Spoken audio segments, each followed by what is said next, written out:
What's up, guys? Bob Busker here again at ThinkComputers, and today we're taking a look at one of Inwin's latest cases. This is the Mana 137 mid-tower. It comes in at a very inexpensive price tag of just under $50. It features USB 3.0 and has support for 2.5-inch hard drives, so let's check it out.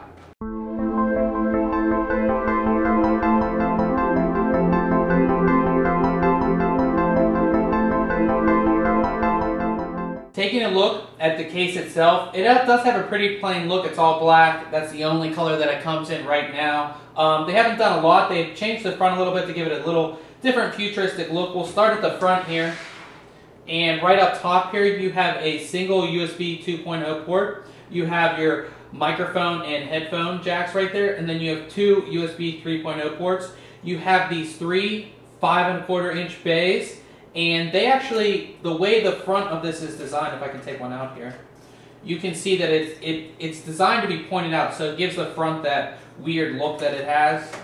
When you put a drive in there, the drive's just going to be flat, so it might look weird, but that's the way Inwin has done it on this. Moving down here, you have a very large Inwin logo. It looks like you have your power and reset button right there, and they also have, looks like this is going to be your hard drive activity LED and your power LED right there. Below, you have some ventilation, and you're able to fit two 120mm fans right here, but they are not included.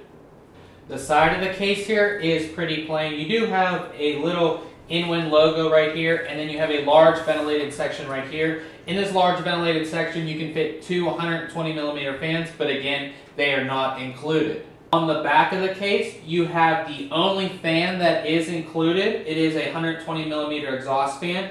You do have these two water cooling holes, although they're the punch-out holes, so if you want to use them, you have to punch them out yourself, and they don't have any rubber grommets, obviously.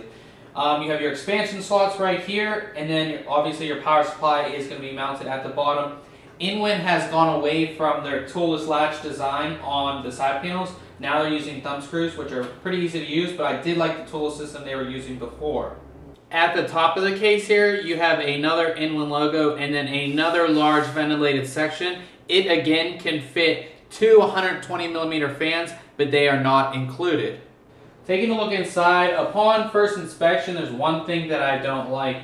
Right on this edge right here, this one, and there's a couple more here that aren't completely rounded. They're curved, but they're not completely rounded. So if I'm working in here, I'm going to easily cut myself. I can just see it happening on a lot of these edges here. They're not rounded properly, and I really don't like that.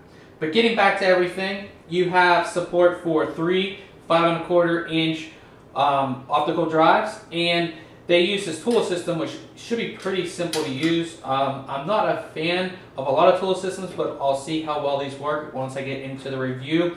You have support for 1, 2, 3, 4, 5, 6 3.5-inch hard drives, and they're the ones where you just put the screws on the ends and you slide them right in. It should work pretty easily. Now, 2.5-inch hard drive installation is on the bottom, so there's 4 screws right here, and then there's 4 screws here, and you just place your 2.5-inch hard drive right down there at the bottom. On the power supply, there is a little piece of metal here that's going to lift it up off the bottom, so you are going to get a little bit of airflow under there. Again, you have your expansion slots, and you do have your 120mm exhaust fan. I do see some cable routing holes in here. You have these 3 right here, but there is not a whole lot of room behind here. I really don't think you're going to be able to route a lot of cables behind here, especially larger power supply cables and things like that. You do have a large CPU cutout as well, so you're going to be able to install your aftermarket CPU coolers pretty easily. It does have the internal USB 3.0, which I do like to see. And that is about it, guys. This is the Inwin Mana 137 mid-tower case, and it's selling again for just under $50 on Newegg. Check back very soon on ThinkComputers for the full review. And remember, if you like our unboxing videos, make sure you subscribe.